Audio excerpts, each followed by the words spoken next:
चमत्कारी रूप से पैसे आएंगे और आपकी उधारी चुक जाएगी। ये बहुत बड़ी शक्तिशाली उपाय है और गुरु का आशीर्वाद के रूप में मैं देता हूँ आपको। किसी को उधारी हो, आप बहुत सटीक उधारी मिटने का आपको उपाय बताता हूँ, लेकिन वो मिटेगा समय पाके। आप कोई भी उपाय करके तुरंत कृष्णगिरी आ गए, अभी के अभी आज के आज हमारे दुख मिटने हैं, आज के आज तो बरसात से फसल भी नहीं आता। आज बरसात आएगा तो फसल 6 महीने में दान आएगा, वो समझ के ही बरसात को बुला। आज बरसात आ गया तो अभी रातों रात मेरे खेत में दान आना, कैसे आए महाराज? समय पाके सब आएगा। लेकिन मैं कृष्णगिरी गया हूं, अब मेरा काम रुकने वाला नहीं, बस ये गारंटी है। मैं ही बोलूं ना घड़ी घड़ी फटकार के भी बाद में तो यही बोलता हूं कि काम नहीं रुकने वाला है, वो होके ही रहेगा। आप शांति से बैठ के भजन करो। अब देखो किसको उधारी है, तो आप एक काम करो, देखो एक पित्तल की छोटी सी थाली परात, कुछ भी पित्तल का होना चाहिए। किसका? तांबा भी चलेगा, पित्तल या तांबा हो सकता, पित्तल हो तो अच्छा। उसमें नमक, ये आका नमक आता ना, साबुत नमक, साबुत नमक को पीस लो। क्या करना? शुक्रवार के दिन ही पीसना है। किस दिन? चांदी की थाली होता अच्छा, लेकिन बोलू क्या हर एक के घर में होता नहीं है। किसी घर में हो तो चांदी में भर सकते हो, नहीं तो पित्तल तांबा। स्टील में नहीं करना, इसलिए कहता हूँ मट्टी के कोरे में कर सकते हो। मट्टी का कटोरा सबको होता है ना, एक ऐसा मट्टी की थाली। मट्टी की थाली में साबुत नमक को पीस लो, साबुत नमक को पीस के उसमें भर दो, उस थाली में। और नमक, वो थाली जितना है देख लो, 1/4 किलो, 200 ग्राम, आधा किलो। आधा किलो नमक क्या होगा? 5 रुपया होगा क्या? साबुत नमक 1 किलो 10 रुपये, क्या आधा किलो? बड़ा अच्छा, जो भी लगे भाई, आप उसको भर लो। भर के पहले अपने घर में देवताओं का धूप दीप कर दो। पहले थाली में ये भरना, देख लो, सुन लो अच्छे से। थाली में ये भर लिया नमक, फिर नमक को रख के देवताओं के घर में, कुल देवी हो जो भी हो आपके, उनको धूप दीप करो, वंदन कर लो पहले। फिर जितना कर्ज है वो आपको पता होगा, कर्ज कितना है? कितना है कर्ज? 1 लाख, 10 लाख, 2 लाख, 5 लाख, 7 लाख, कुछ होगा ना। तो वो पूरा नंबर लिखो उसमें। अभी समझो 10,000 है तो 1 0 0 0 0 0 ऐसे लिखना। 7 लाख यानी 7 लिख के लाख के कितने जीरो होते हैं ऐसे लिखना। लिख दिया, लिख के रख दो। वो देव पूजा की न, उस जगह में वो थाली रख दो, समझा? और रात भर ऐसे ही रखे रहना चाहिए कि उसको हिलना नहीं, कोई उसको इधर उधर नहीं हिलाना, वो सामने रख देना। फिर कृष्णगिरी वाली पद्मावती भैरव जी महाराज को वंदन करके, मेरा ये जो कर्ज है ये मिट जाना चाहिए, ऐसे प्रार्थना करो। आपको बता रहा हूँ, ऐसे प्रार्थना करिए। वो थाली वहीं रखी रही। अगले दिन सुबह उस थाली को ऐसे रखो कि आप आगे जाके वापस पूजा कर सको। एकदम ऐसे रख दिया ना, वो हिलना नहीं, वो लिखा हुआ नंबर मिटना नहीं। अगले दिन वापस पूजा करो। क्या करना? कोई खास पूजा नहीं, छोटा सा दिया और धूप करो तो बस। आप जो रोज पूजा करते हो वैसे, विशेष कोई पूजा नहीं।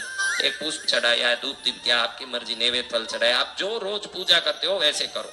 अगले दिन कर दिया, फिर ये थाली में नंबर लिखा हुआ वैसा ही है कि मिट गया, चेक करो। वैसा ही है तो इसको लेके किसी भी एक छोटी सी मटकी में भर दो, जितना ये नमक भर सके। अगर मिट गया है तो वापस करना पड़ेगा आपको। ये नंबर ऐसा ही है, थोड़ा भी हिला नहीं, तो इसको एक मटकी में भर देना। आधा किलो की मटकी, 1 किलो की मटकी, जितना नमक डाला उस हिसाब से एक नई मटकी लाओ, उसमें भर दो। ऊपर एक कपड़ा बांध दो। क्या करना? कपड़ा बांध के इसको उस देवताओं के स्थान में पास में कहीं भी रख दो। 11 दिन रखे रहना। कितने दिन? उसका कुछ नहीं करना, खाली वो पड़ा रहेगा वहां। 11 दिन हुआ, आज शुक्रवार है तो सोमवार को 11 दिन होगा।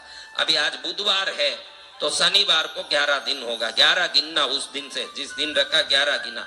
11 पूरा हुआ। आसपास में कोई बहता नदी हो तो ठीक, या जहां नदी है, जितना भी दूर है, जहां नदी बह रहा है, बहता नदी है, उधर जाओ। उधर जाके इस नदी में मेरा जैसे ये नमक बह के जा रहा है, मेरी उधारी भी इसके साथ बह जाए, ऐसे बोल के उसमें डाल के छोड़ दो। क्या करना? चमत्कारी रूप से पैसे आएंगे और आपकी उधारी चुक जाएगी। ये बहुत बड़ी शक्तिशाली उपाय है और गुरु का आशीर्वाद के रूप में मैं देता हूं आपको। तो इसको करके जितने लोगों ने, बहुत लोगों ने हाथ उठाए, हमारी उधारी है, बहुत उधारी में फंसे हुए हैं। तो आप इस कर्म को शुक्रवार को ही करना है। किस दिन? पहले घर के कुल देवता, इष्ट देवता की पूजा करनी है। पूजा करने के बाद ये नमक को पहले जो भर के रखा है, पहले नमक भरना थाली में, फिर पूजा करना, फिर नंबर लिखना, संख्या में लिखना, हिंदी में नहीं लिखना, 10,000 ऐसे नहीं लिखना, रख दो।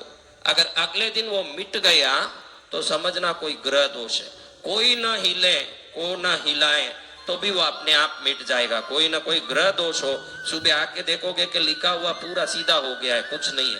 वापस एक पूजा करके वापस लिखना, वो नमक फेंक के दूसरा नमक लाना, वापस लिखना, प्रार्थना करना कि ग्रह दोषों को निवृत्ति करके कृष्णगिरी वाली पद्मावती, भैरू जी महाराज, गुरु महाराज मेरा काम पूरा करो। अगले दिन देखोगे कि वो मीठा नहीं, बराबर है। दूसरी बार करोगे तो वो पहला ग्रह दोष के कारण मिट गया। दूसरी बार वापस करके उसको भरो, 11 दिन रख लो, उसके बाद उसको ले जाके बहते नदी में छोड़ दो। चमत्कारी रूप से आपकी उधारी मिट जाएगी। लेकिन दोस्तों, उधारी या कर्ज उतारने का गुरु जी ने ये जो मंत्र बताया है कि मिट्टी के कसौरे को लें और पिसा हुआ नमक लें और पूजा के स्थान पे रख दें। मिट्टी के कसौरे में नमक फैला दें। उसके बाद आप नमक में उतना लिख दें जितना आपकी उधारी है या कर्ज है। उसके बाद दूसरे दिन आप छोटी सी मटकी में उस नमक को भर लें और उस पर कोई कपड़ा, लाल कपड़ा बांध कर पूजा के स्थान पर रख दें। 11 दिन हो जाने के बाद आप उसे बहते हुए नदी में बहा दें और कहते जाएं, जिस तरह से ये नमक बहता जा रहा है उसी तरह से मेरी उधारी या कर्ज भी उतरता चला जाए। गुरु जी ने यह बहुत ही अचूक और कारगर मंत्र बताया है।